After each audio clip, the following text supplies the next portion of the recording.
ওকে। So Windows form application আমি দিলাম personal info app.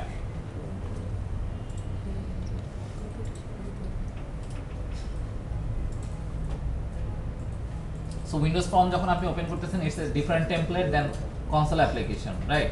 Console অ্যাপ্লিকেশনে যেটা হয় কি আপনাকে একটা প্রোগ্রাম ক্লাস দিচ্ছে, সেখানে আপনি আপনার মেইন মেথডের ভিতরে আপনি আপনার কোড লিখতেছেন, রান করতেছেন, সে রান করে দিচ্ছে। কনসোল অ্যাপ্লিকেশন ভালো কোন ক্ষেত্রে, যদি আপনি কোনো একটা ল্যাঙ্গুয়েজকে লার্ন করতে চান, কনসোলে খুব দ্রুত কিছুটা লিখে আউটপুট দেখতে পাচ্ছেন, এটা হচ্ছে কনসোল অ্যাপ্লিকেশন ওই দিক থেকে ভালো। ফর্ম অ্যাপ্লিকেশন মূলত হচ্ছে গ্রাফিক্যাল ইউজার ইন্টারফেস নিয়ে আসতেছে, অর্থাৎ আপনি মাউস পয়েন্টার ক্লিক করে কাজ করতে পারতেছেন। আমি একটু দ্রুত কথাবার্তা বলবো, ওকে? কনফিউশন হলে আমার থামাই দিয়ে কোশ্চেন করতে হবে, হ্যাঁ? সো আমি হ্যাঁ রেকর্ড হচ্ছে। সো ফর্ম যখন আমি নিলাম, এখানে খেয়াল করে দেখেন একটা সে আমাকে ফাইল দিছে, ফাইলটা ওপেন করে দিয়েছে যেখানে একটা ডিফল্ট ফর্ম আছে। ফর্ম ফাইলটা যদি খেয়াল করে দেখি, এটা হচ্ছে আমার সেই ফর্ম ফাইল, ওকে? দেন চলে আসি, আমাদের কিছু কন্ট্রোল দরকার। সো টুল বক্স থেকে আমি কন্ট্রোলগুলো এইখানে বসাই ফেলতে পারবো খুব ইজিলি। সো আমার প্রথমে দরকার হচ্ছে একটা লেবেল, চলে আসি লেবেল। দেন টেক্সট বক্স দরকার, টেক্সট বক্স নিয়ে আসলাম।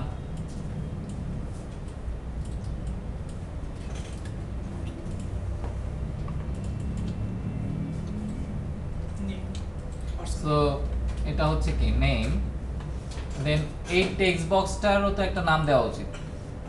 এটার এখন বর্তমানে কি নাম আছে আপনি কিভাবে বুঝবেন? এইখানে দেখেন একটা নেম প্রপার্টি আছে, আর এখানে দেখেন একটা টেক্সট প্রপার্টি আছে, দুইটার ভিতরে পার্থক্য আছে। টেক্সট প্রপার্টিতে কিছু একটা লিখলাম, সেটা এখানে লেখা হবে। সাপোজ হাবিজাবি কিছু একটা লিখলাম, সো ওই যে এখানে যে জিনিসটা লিখছে ওইটা কি টেক্সট বক্সের ভ্যালু হিসেবে দেখাচ্ছে, অর্থাৎ ইউজার যেটা ইনপুট দিচ্ছে, রাইট? বাট এইখানে যে নেম প্রপার্টিটা আপনি দেখতে পাচ্ছেন, এটা হচ্ছে টেক্সট বক্সের identifier or variable name. ID বলা যখন আপনি কোড করবেন, কোড করার সময় তো ওকে চিনতে হবে আপনার কোন একটা ভেরিয়েবল নাম দিয়ে। সো বর্তমানে সেটা আছে টেক্সট বক্স অন হিসেবে, সো এটার একটা ডেফিনিটিভ নাম দেওয়া উচিত, নেম, তাই না? আপনি যদি শুধু নেম দেন তাহলে প্রবলেম আছে। প্রবলেম আছে কোথায় আমি বলি, সেটা হচ্ছে ধরেন এখানে নেম টেক্সট বক্স নিছেন, আবার ধরেন আরেকটা নিছেন অন্য কোনো একটা নেম টাইপের কিছু একটা নেম রাখার জন্য, তাহলে দুইটার নামই তো নেম হয়ে যাচ্ছে। সো এই ধরনের সিচুয়েশনে টেক্সট বক্সের নাম দেওয়া উচিত নেম টেক্সট বক্স, যাতে আপনি বুঝতে পারেন it's a text box and it's for name reason. So naming convention বলে কথা আছে সি শার্পে। নেমিং কনভেনশন বলতে কি, আপনি কোনো একটা ভেরিয়েবল অথবা কোনো একটা কন্ট্রোল অথবা কোনো একটা ফর্ম, যে কোনো এলিমেন্টের নাম কিভাবে দেওয়া উচিত। নেমিং কনভেনশন নিয়ে আলোচনা হয় নাই না আপনাদের সাথে? জি না।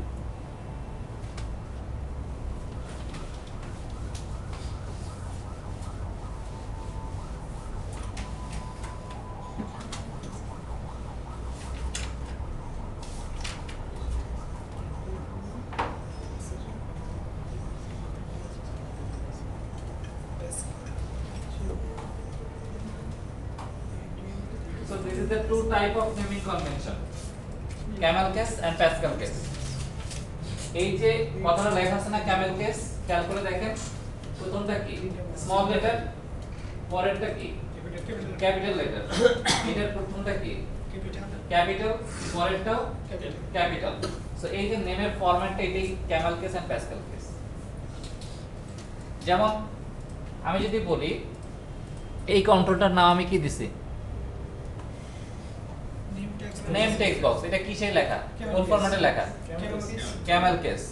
সো ক্যামেল কেস কোন ধরনের কন্ট্রোলগুলো, কোন ধরনের জিনিসপত্র হলে ক্যামেল কেস হয়, কোন ধরনের জিনিসপত্র প্যাসকেল কেস হয়, আমি খুব শর্টে বলে দিই।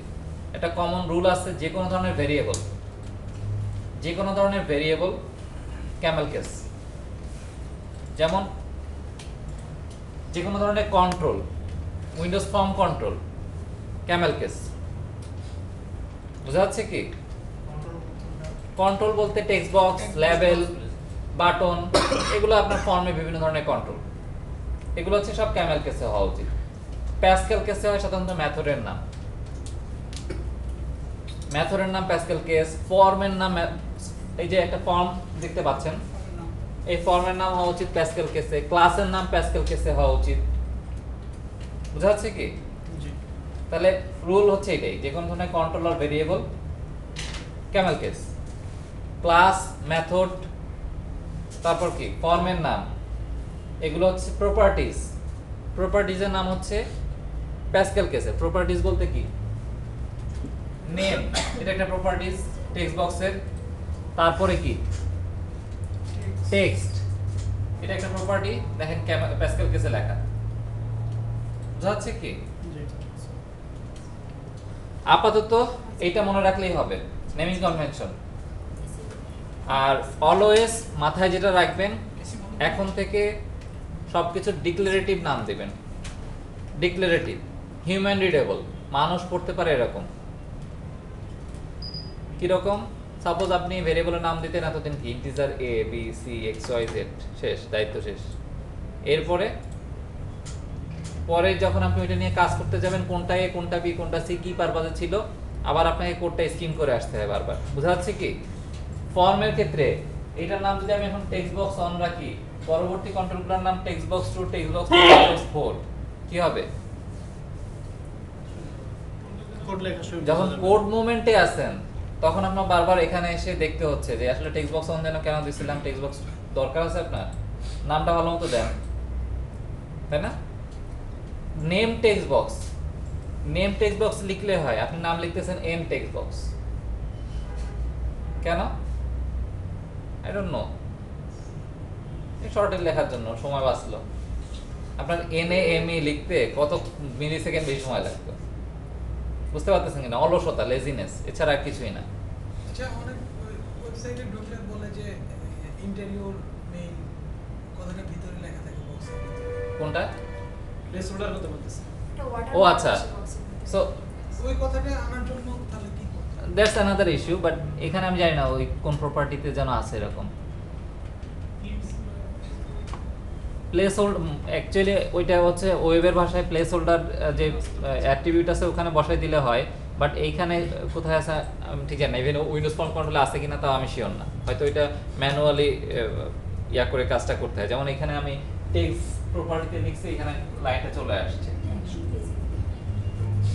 সো আপাতত একটু ওইটা ইগনোর করতেছি, বাট এইটা বুঝতে পারতেছেন কিনা কন্ট্রোল কিভাবে কাজ করে। তো আমি একটু সামনে আগাই।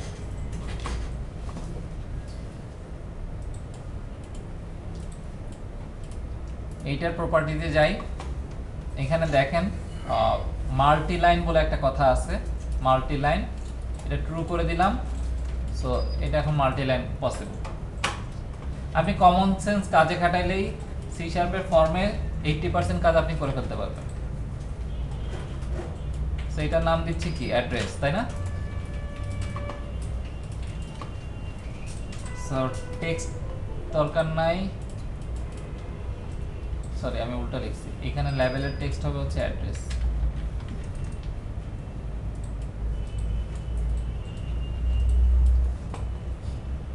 আমাদের একটা বাটন দরকার,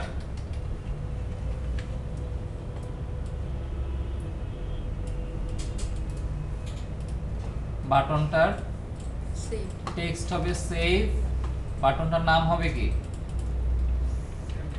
save button, right? Purpose and control name,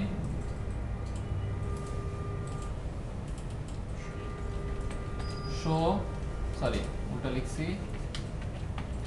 show button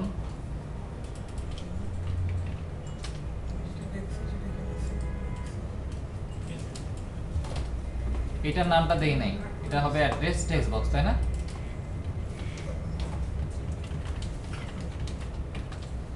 fine. So এখন আসেন, আমি সেভ বাটনে ক্লিক করলে কি চাবো? ইউজার এখানে যে ইনপুটগুলো দিয়েছে সেগুলো সেভ হয়ে যাক। শো বাটনে ক্লিক করলে কি চাবো?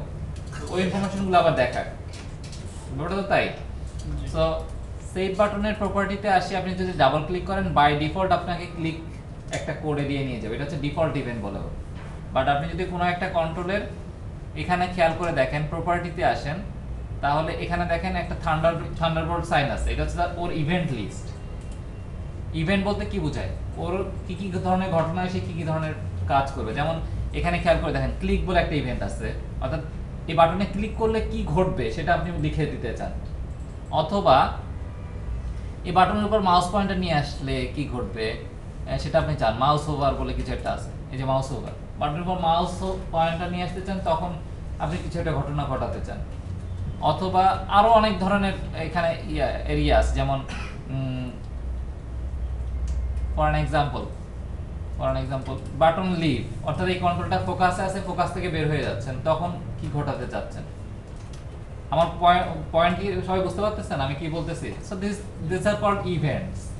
সো আমি ক্লিকের জন্য একটা ইভেন্ট লিখতেছি, সো এই ক্লিকে ডাবল ক্লিক করলাম, ও আমাকে সি শার্পে আমার ফর্মের কোড বিহাইন্ডে এই যে একটা কোড এরিয়া দিল, বুঝতে পারতেছেন কিনা? সেভ বাটন ক্লিক, এর মানে কি? এর ভিতরে আপনি যাই লিখবেন না কেন, ওই বাটন ক্লিক করলে এই ঘটনাগুলো এক্সিকিউট হবে। ওকে, তো সেভ বাটন ক্লিক করলে আমি কি চাই? স্ট্রিং নেম ইকুয়াল টু, কোথা থেকে নিতে চাই? Name text box dot text string address equal to address text box dot text, fine, নিয়ে নিলাম। তার মানে কি এই ভেরিয়েবলে রাখা মানে তো অনেকটা সেভ হইল আইটেমটা, ভালো কথা। দেন পরবর্তী লাইনে কি করা উচিত? নেম টেক্সট বক্সের যে টেক্সট আছে সেটা ফাঁকা করে দিতে চাই, এমটি স্ট্রিং দিয়ে দিলাম, তার মানে টেক্সট বক্সে এখন কিছু নাই। ওকে, অ্যাড্রেস টেক্সট বক্সের টেক্সট ফাঁকা করে দিতে চাই। তো আপনার কোশ্চেন আসতে পারে কেন ফাঁকা করতেছি, যাতে একটা নতুন লিখতে পারি, তাই না? যাতে ইউজার ফিল করে যে সেভ হয়ে গেছে, এটা আমি রেখে দিছি আমার কাছে, তাই না? দেন এবার চলে আসি শো বাটন। শো বাটনের অ্যাগেন ক্লিক ইফেক্টে আমি কি চাই? এই যে নেম এবং অ্যাড্রেস সেভ করলাম সেই ভ্যালুগুলোই আবার টেক্সট বক্সে দেখাইতে। অ্যাগেন সি শার্পে স্কোপ বলে একটা কথা আছে, আমি কিন্তু একই সাথে অনেকগুলো কনসেপ্ট আপনার সাথে আলোচনা করে ফেলতেছি, এগুলো একটু নোট নিলে ভালো হয়, রাইট? আপনার মাথায় থাকবে, বাসায় গিয়ে একবার রিভিউ করলে মানে মনে পড়ে যাবে। সো একটা সেকেন্ড ব্র্যাকেট থেকে শুরু করে আরেকটা সেকেন্ড ব্র্যাকেট পর্যন্ত, ওই সেকেন্ড ব্র্যাকেটটা শেষ পর্যন্ত বলা হয় একটা স্কোপ। আপনি যদি কোনো একটা ভেরিয়েবল একটা স্কোপের ভিতরে রাখেন, ওই স্কোপের বাইরে ওই ভেরিয়েবলটা কেউ চিনবে না, রাইট? ফর অ্যান এক্সাম্পল,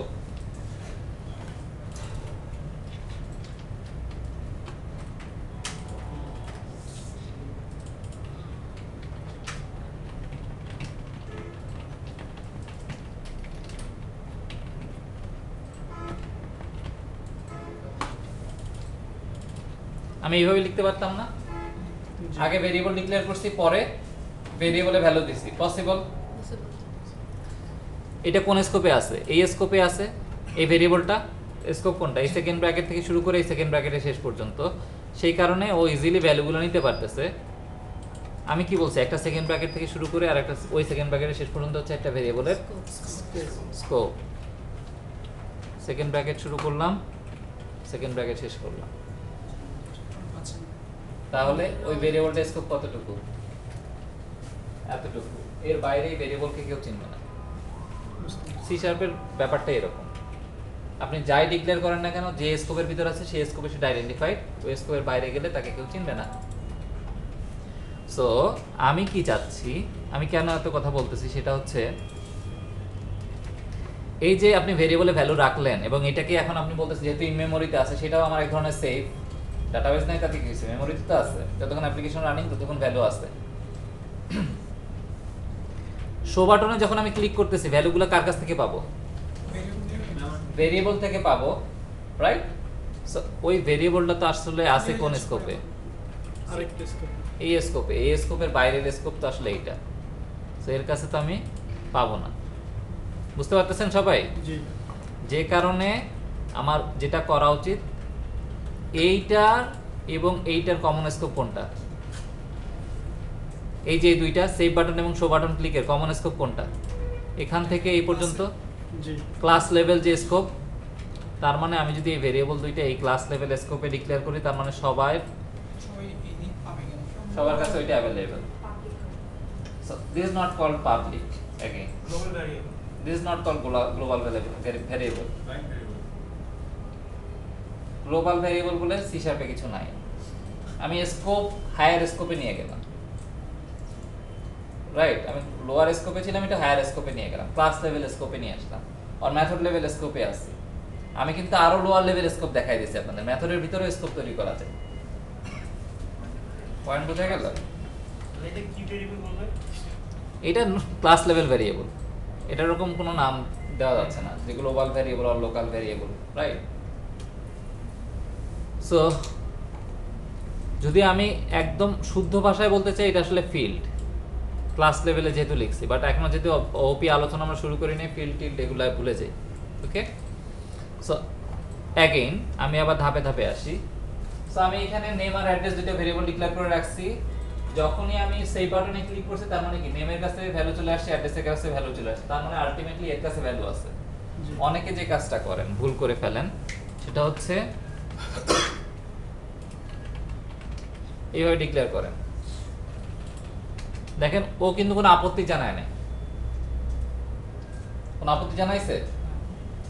এইটা এক ধরনের দুইটা ভেরিয়েবল নেম অ্যাড্রেস, সেম নামে আপনি নেম অ্যাড্রেস ভেরিয়েবল ডিক্লেয়ার করছেন, বাট যেহেতু দুইটার স্কোপ ডিফারেন্ট, সেক্ষেত্রে কোনো আপত্তি জানাবে না। অর্থাৎ তখন এই ভেরিয়েবল দুইটা আলাদা হয়ে গেল এর থেকে। তখন সেভ থাকবে। তখন হ্যাঁ, তখন আর এই স্কোপের ভিতরে শুধু আপনি সেভ করছেন, এই ভেরিয়েবল দুইটা শুধুমাত্র এর ভিতরে, এইটা হচ্ছে লোকাল ভেরিয়েবল। তখন এরা হচ্ছে লোকাল ভেরিয়েবল, ওই আপার স্কোপের ভেরিয়েবলের সাথে এর তখন আর কোনো সম্পর্ক নাই। সো এটা একটু সচেতনভাবে খেয়াল করতে হবে যে যদি আপনি আপার স্কোপের ভেরিয়েবল ইউজ করতে চান, আগে এরকম কোনো টাইপ দিয়ে যাতে ডিক্লেয়ার না করে ফেলেন। ওকে, সো চলে আসি এখানে। আমার জাস্ট উদ্দেশ্য একটাই, টেক্সট বক্সের টেক্সট প্রপার্টিতে ভ্যালুগুলো আবার রিটার্ন করে দেওয়া। কারণ আমি নিছিলাম কোথা থেকে মনে আছে? টেক্সট প্রপার্টি থেকে, রাইট? যখন ভ্যালু নিছিলাম তখন তো টেক্সট প্রপার্টি থেকেই নিছিলাম, কারণ টেক্সট প্রপার্টিতে আপনি যা দিবেন সেটাই আসলে ভিজিবল হচ্ছে। ইউজার ইনপুট দিক অথবা আপনি ওইখানে প্রোগ্রামেটিক্যালি ভ্যালু দেন, আলটিমেটলি তো সেই ওই একই জায়গায় যাবে।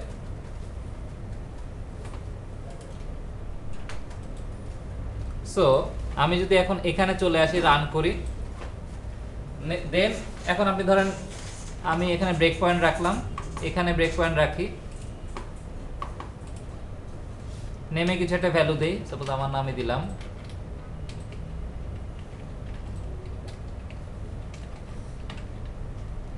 অ্যাড্রেস ঢাকা। আপনি এখানে মাল্টি লাইন দিতে পারেন, কোনো সমস্যা নাই। ওকে, দেন সেভ বাটন ক্লিক করলাম, তাহলে কোথায় আসলো? আমি বাটন ক্লিকের জন্য যতটুকু ইভেন্ট তৈরি করছিলাম সেই কোড এরিয়াই কিন্তু আসছে, খেয়াল করে দেখেন, কারণ ওই ইভেন্টটা আমি তৈরি করছিলাম, রাইট? পরবর্তী পোর্শনে আমি যে এই যে নেম ভেরিয়েবল ইউজ করছি, সেই নেম ভেরিয়েবলে এখন সে ভ্যালু অ্যাসাইন করে দিচ্ছে। সো নরমালি এখন আমার কাছে আমার ভেরিয়েবলে ভ্যালু দুইটা আছে। কিভাবে বুঝবো? মাউস পয়েন্টার নেন। ডিবাগিং নিয়ে কি কোনো আলোচনা হয়েছে আপনাদের সাথে? সো আপনারা ইজিলি ডিবাগ করে দেখতে পারেন এনি টাইম পোর্শনে যে এইখানে আসলে এখন কি অবস্থা, এই কোডে কি অবস্থা। কারণ এই বেসিক স্টেজে আপনি এখন সি শার্পের বেসিক স্টেজে আছেন, সো সেই ক্ষেত্রে আপনার ডিবাগিং করা খুবই জরুরি। আপনি ডিবাগিং না করলে প্রসেস আপনি বুঝতে পারবেন না, রাইট? ও কিভাবে কাজ করে সেটা বুঝতে গেলে ডিবাগিং করতে হবে, প্রসেস বাই স্টেপ প্রসেসের থ্রু দিয়ে যেতে হবে। সো নেমের কাছে ভ্যালু চলে আসছে, অ্যাড্রেসের কাছে ভ্যালু চলে আসছে, তার মানে আমার টেক্সট বক্সে টেক্সট ফাঁকা করে দিলেও কোনো সমস্যা নেই, রাইট? এই দুইটা লাইন আসলে ওই কাজই করতেছে। আমি জাস্ট রান করে দিই, আপনি দেখেন। তার মানে কি, সেভ করলাম, আমার ভেরিয়েবলে ভ্যালু আছে, টেক্সট বক্সে কোনো ভ্যালু নাই, রাইট? দেন আবার শো বাটনে ক্লিক করি। এখন কি করবে? ভেরিয়েবলের ভ্যালু সিম্পলি টেক্সট বক্সে পাস করে দিবে। রান, চলে আসছে আবার।